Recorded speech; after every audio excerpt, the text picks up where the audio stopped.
Bonjour mes chères vierges, je suis ravie de vous retrouver pour votre petite guidance relationnelle, émotionnelle et ou sentimentale pour le mois de mars 2024. Donc vous le savez, il peut y avoir des messages pour vous si vierge c'est votre signe solaire, si c'est votre ascendant, votre signe lunaire, mais également si vous avez votre Vénus en vierge, puisque nous sommes sur un tirage relationnel, voire sentimental. De toute façon, vous le savez, vous ne prenez que ce qui vous parle. Et on va commencer par une petite coupe du Light Year Tarot pour voir un petit peu l'ambiance générale de votre mois. Alors, mes chères vierges, ce mois de mars, on sent que vous allez être pas mal bloqués ici. Avec le pendu ici, on a l'impression de ne pas pouvoir agir. Alors, ça peut être aussi lié à de la dépendance affective. On ne sait pas comment agir dans un lien parce que on n'agit qu'à travers notre dépendance. Mais pour moi, vous êtes bloqué plutôt par rapport à l'idée de la pérennité d'une situation ici. Vous savez peut-être pas comment faire ici, parce que ce cavalier de denier, c'est quelqu'un qui avance très lentement, mais qui avance sûrement. Et du coup, en tant que vierge, peut-être que vous avez besoin d'avancer lentement mais sûrement, mais que vous sentez que ça bloque un petit peu les choses.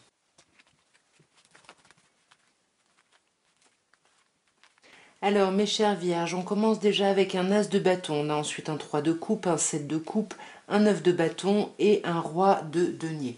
Pour le moment, pas d'arcane majeur, c'est pas non plus un mois des plus importants dans votre expérience de vie. Avec l'as d'épée, il y a quelque chose de très chouette parce qu'on sent que ça bouillonne dans votre tête. Vous avez plein de nouvelles idées, mais surtout vous avez de la clarté par rapport à ces nouvelles idées. Il y a quelque chose qui s'éclaire, peut-être par rapport à vos enfants, peut-être par rapport à un lien du passé ici, mais en tout cas par rapport à une situation dans laquelle vous voulez avancer coûte que coûte. On peut aussi vous dire que vous retrouvez une certaine forme de clarté par rapport à une personne signe d'eau, plutôt cancer ici. Mais même si vous avez de la clarté, il y a quelque chose où, au niveau de vos amitiés, de vos célébrations, de vos copines, de vos copains, vous voyez, sororité, fraternité, il y a quelque chose là où on ne se sent pas en union avec les autres. On a l'impression de devoir défendre sa position, on a l'impression de devoir batailler et ça nous bloque. Ça nous bloque dans le reste de notre vie relationnelle ici, parce qu'on sent que vous avez plein d'opportunités. Avec un 7 de coupe, on vous dit vous avez plein d'options, plein de personnes en face de vous qui vous apprécient, etc. Mais vous n'êtes jamais satisfait satisfaite parce que vous cherchez vraiment la perle rare, la chose qui n'existe pas.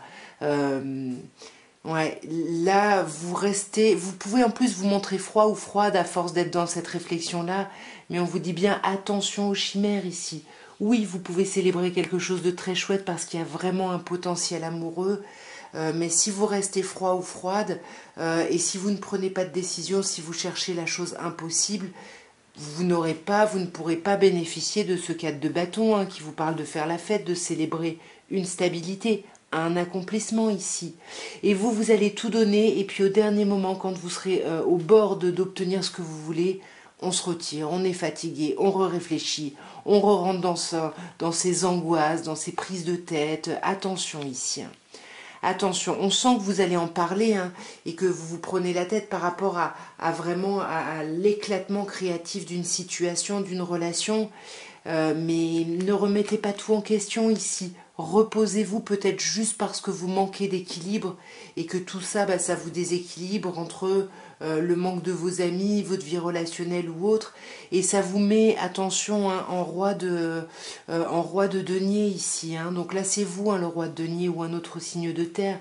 Mais c'est-à-dire que vous ne parlez plus, vous restez dans votre petit confort, vous vous concentrez sur le travail peut-être, mais vous ne parlez pas des choix. Vous continuez à faire vos choix, à réfléchir, mais sans en faire part.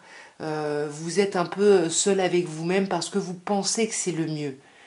Mais on sent bien que vous avez envie d'un renouveau concret. Cet as d'épée qui au départ se transforme en as de denier, en quelque chose vraiment qui s'ancre et qui se concrétise dans la matière.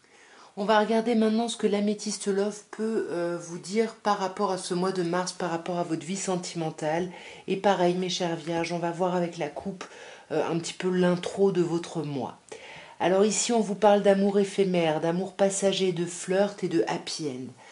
Pour moi, il y a peut-être des questions effectivement sur l'engagement, hein, c'est ce qu'on avait peut-être avant, où bah, vous avez peur parce que vous n'arrivez pas à arrêter votre choix, à vous décider, mais on vous dit quand même que tout va bien se terminer. Pourquoi? Parce qu'il y a beaucoup d'amour, il y a beaucoup de bonheur, et là on vous parle de vie en rose, d'une happy end. Il y a une situation qui se termine ici. Vous voyez, on vous parle encore du fait que vous ne parlez pas, que vous gardez vos pensées secrètes ici, hein. Peut-être au sein d'une union déjà existante, peut-être au sein d'un mariage, mais là, on garde les choses pour soi, on ne demande pas d'aide peut-être à son autre, hein. Pourquoi? Parce qu'on réfléchit à son passé. Ouais, un passé qui a été douloureux et du coup c'est peut-être pour ça qu'aujourd'hui on est un peu dans la réceptivité et qu'on n'est pas proactif ou proactive ici, hein. Ouais. Là, on vous parle de dépasser des épreuves. Il y a des choses à dépasser par rapport à votre passé ici, hein. Bon, là, à vous de voir où est-ce que vous vous situez, hein. Est-ce que vous êtes cette consultante qui est un peu encore dans la douleur, dans l'envie de dépasser les difficultés, ou est-ce que vous êtes ce consultant ici, qui est aussi centré sur le passé, là? Alors peut-être que si c'est une autre personne, bah non, c'est vous, hein. Vous êtes ce consultant, hein, mes chères vierges, hein, où on vous parle d'une autre personne vierge ou cancer ou lion. Mais pour moi, on garde des choses secrètes. Et ce qu'on garde secret, c'est par rapport à son passé ici. C'est peut-être par rapport à une attirance qu'on a pu avoir. Ouais, je sais pas. J'ai l'impression que les choses bougent et avancent, hein, au niveau de ce qu'on espérait, de ce qu'on attendait, peut-être au niveau charnel. Ouais, voyez, on guérit de certaines déceptions de son passé, on dépasse les épreuves parce qu'on a beaucoup de chance ici. On a beaucoup de chance. Cette polarité féminine là, elle est vraiment dans la réconciliation, dans l'apaisement, et cette polarité masculine, ben, elle fait des choix. Elle sait qu'elle a des choix à faire ici pour faire avancer les choses, mais c'est ça qui est déstabilisant. Parce que on a peut-être déjà fait des choix dans le passé et puis ça ne l'a pas fait et là on a un petit peu peur. Mais pour moi on va communiquer, on va en discuter. On va en discuter pour votre plus grand bien parce que vous allez vous élever. Vous allez passer à un autre niveau et quand je disais ça j'ai sorti le oui, donc c'est vraiment ça. Il y a vraiment l'idée de passer à un autre niveau, à une étape supérieure ici, même si vous gardez vos pensées secrètes et que vous ne dites rien. Sur justement la crise que ça peut déclencher ici, la transformation énorme que ça vous demande. Mais pour moi, vous voyez, il y a quand même quelque chose de romantique et de très chouette dans ces sorties et ces invitations. Et pour moi, ouais, c'est pas évident de traverser tout ça, mais pour moi, vous allez réussir à le traverser ici, mes chères vierges. On va regarder maintenant avec les anges de l'amour de Dorine Virtue ce qu'on peut vous dire, mes chères vierges. Alors, on a laissé vos amis vous aider. Alors, n'hésitez pas à demander et à accepter surtout l'appui ici de vos amis. Peut-être que vous ne voulez pas leur parler de certaines choses et là, on vous dit peut-être que vous pouvez au contraire y aller. On vous demande aussi de garder l'esprit ouvert, que peut-être vous avez des idées un peu trop arrêtées par rapport au relationnel, peut-être par rapport à ce que vous dites ici à vos amis. Et là, on vous dit, voilà, restez ouvert, votre âme sœur peut différer du genre de personne, du type de personne que vous avez déjà connu ou du type d'expérience que vous avez déjà vécu, mais gardez l'esprit ouvert parce qu'on vous dit bien qu'il y a quelque chose de beau ici. Mais on vous parle, attention à la codépendance. On vous dit ici qu'il y a des addictions, alors qu'elles soient affectives ou à des produits, peu importe, mais que ça peut impacter ici votre vie relationnelle. On va voir d'un peu plus près. Ouais, voyez, on vous dit tu mérites l'amour, tu es aimable, on peut t'aimer et on vous aime tel que vous êtes ici. Soyez vous-même ici. Vos amis sont là parce qu'ils aiment ce que vous êtes. Votre autre est là parce qu'il ou elle aime ce que vous êtes. Donc, ne soyez pas trop dur avec vous ici. Voyez, ici, on vous dit, sur garder l'esprit ouvert, on vous parle de lune de miel. On vous dit de profiter vraiment des bénédictions, justement. Alors, on vous parle peut-être de vacances, peut-être que vous partez vraiment en vacances ici avec votre autre, mais on vous parle aussi peut-être de vacances mentales ici, que vous apporte votre autre ici. Donc, profitez-en, et même si la personne n'a pas toutes les caractéristiques ou n'est pas exactement telle que vous pensiez que vous aviez un type, on va dire, il faut garder l'esprit ouvert et travailler justement sur votre dépendance. Et on sent que là, vous allez avoir besoin de vous déconnecter un peu du monde, de prendre du recul pour réfléchir à tout ça. Mais le problème, c'est que vous faites un peu ça tout seul ou toute seule, alors qu'on vous dit, vous pouvez en parler à vos amis. Vous voyez, ici, on vous dit pardonnez et apprenez ici. De la même manière que vous vous détachez ici et que vous guérissez de votre passé, votre expérience va devenir vraiment plus enrichissante dans le moment présent. Parce que vous avez appris du passé et on sent que, voilà, c'est peut-être ça qui vous a mis des idées peut-être très arrêtées. Peut-être que vous ne voulez pas dire à vos amis que vous avez changé, évolué, c'est possible aussi, hein. Mais voyez, vous ne voulez pas parler d'une passion, j'ai l'impression, à votre entourage. Vous allez maintenant, mes chères vierges, penser à la personne de votre cœur. C'est pas forcément la personne avec qui vous êtes en relation, mais la personne qui occupe vraiment vos pensées, votre âme, votre cœur, votre corps. Et on va voir ce que cette personne pense ou ressent, mais qu'elle ne vous dit pas. Je regrette de t'avoir menti. Et je ne réagis pas quand les gens parlent de toi.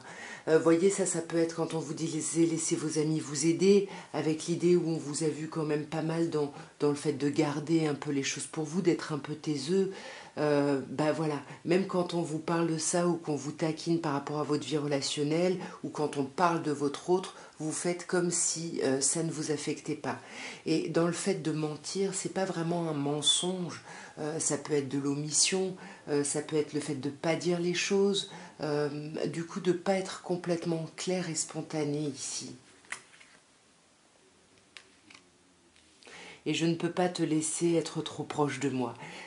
C'est quelqu'un qui est très perturbé près de vous. C'est pour ça qu'on voit que cette personne fait comme si elle réagit pas quand on parle de vous, comme si ça ne l'affectait pas. Et c'est peut-être ça, ce mensonge qu'elle regrette justement de s'être embarquée dans cette façon de fonctionner. Ouais. Voilà pourquoi je ne peux pas te laisser trop proche de moi parce que tu es plus proche de moi que personne ne l'a été et du coup cette personne est trop, comment on dit, trop vulnérable en fait par rapport à vous. En tout cas, voilà ce que je pouvais vous dire pour votre mois de mars, mes chers vierges. J'espère que ce tirage aura pu vous parler. Si c'est le cas, n'hésitez pas à me dire dans quel sens en commentaire. Et puis, si vous voulez soutenir mon travail, la chaîne, ce que je fais, n'hésitez pas à liker, à commenter, abonnez-vous si ça n'est pas fait, tout ça, tout ça. En tout cas, moi, je vous souhaite un merveilleux mois de mars. Je vous embrasse bien fort et je vous envoie plein d'amour. Au revoir.